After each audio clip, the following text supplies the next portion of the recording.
Hello दोस्तों, मेरे channel सुख समृद्धि उपाय में आप सभी लोगों का हार्दिक स्वागत है। जैसा कि पितृपक्ष का बहुत ज्यादा महत्व होता है और कहा जाता है कि पितृपक्ष में ये 15 दिन के पितृपक्ष होते हैं। अगर इसमें हम जल देते हैं अपने पितरों को तो उनकी आत्मा को तृप्ति मिलती है। तो ये बहुत अच्छा माना जाता है और हमें जल देना भी चाहिए। और बात कर लेते हैं कि कौन दे सकता है जल। घर का वरिष्ठ पुरुष सदस्य नित्य तर्पण कर सकता है। उसके अभाव में घर का कोई भी पुरुष सदस्य कर सकता है। पौत्र और नाती को भी तर्पण और श्राद्ध का अधिकार होता है। वर्तमान में स्त्रियां भी तर्पण और श्राद्ध कर सकती हैं। सिर्फ इतना ध्यान रखें कि पितृपक्ष की सावधानियों का पालन करें। क्या है सावधानियां, जान लेते हैं। इस अवधि में दोनों बेला स्नान करके पितरों को याद करना चाहिए। कुतप बेला में पितरों को तर्पण दे। इसी बेला में तर्पण का विशेष महत्व है। तर्पण में कुश और काले तिल का विशेष महत्व है। उसके साथ तर्पण द्वारा अद्भुत परिणाम देता है। यह जो कोई भी पितृपक्ष का पालन करता है उसे इस अवधि में केवल एक बेला सात्विक भोजन ही ग्रहण करना चाहिए। और बात कर लेते हैं कि किस तरह से हमें जल देना है। आपको क्या करना है, सबसे पहले सुबह सुबह उठकर नहा धोकर सफेद कपड़े पहनने हैं। पितरों को जल देने का समय होता है 11:30 से 12:30 के बीच। अगर आप जनेऊ पहनते हैं तो जनेऊ को अपने दाहिने कंधे पर रखें। पितरों को जल चढ़ाने के लिए सोने का लोटा या कांसे का लोटा या तांबे का लोटा इस्तेमाल किया जाता है।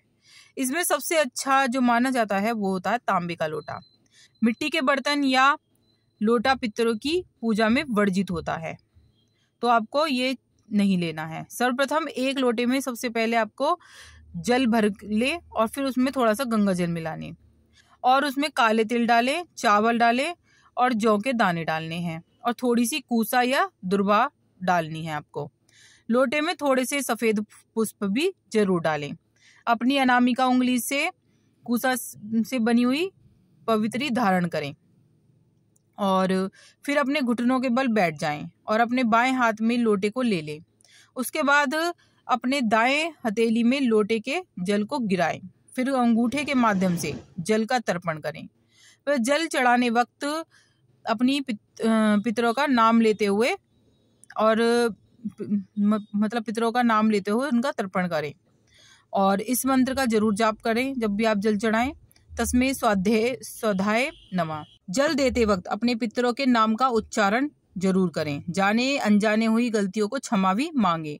ध्यान रखें कि दक्षिण दिशा की तरफ मुंह करके ही अपने पितरों को जल दिया जाता है, क्योंकि दक्षिण दिशा जो होती है वो पितरों की कही जाती है। जब आप जल दें तो उसे किसी साफ सुथरा बर्तन रख दीजिए नीचे और उसके ऊपर आपको जल गिराना है। और वो जब जल आप गिरा दो उसे इकट्ठा मतलब जो बर्तन में इकट्ठा हो गया है उसको तुलसा जी के पौधे या मदार के पौधे में आप डाल सकते हैं। हाँ, एक बात और बता दूं कि हथेली अंदर की ओर करके जीवित लोगों को खाना परोसा जाता है, जबकि अंगूठे की तरफ से मृत के लिए जल अर्पित किया जाता है।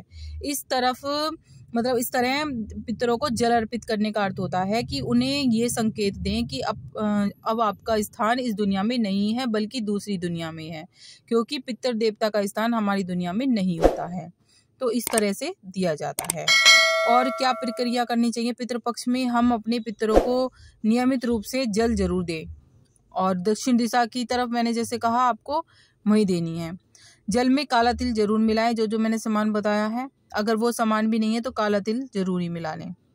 और जिस दिन पूर्वजों का देहांत की तिथि हुई है उस दिन अन्न और वस्त्र का जरूर दान करें। निर्धनों को जरूर भोजन कराएं और घर का इस अवधि की दोनों बेला जो होती हैं स्नान करके पितरों को याद करा जाता है।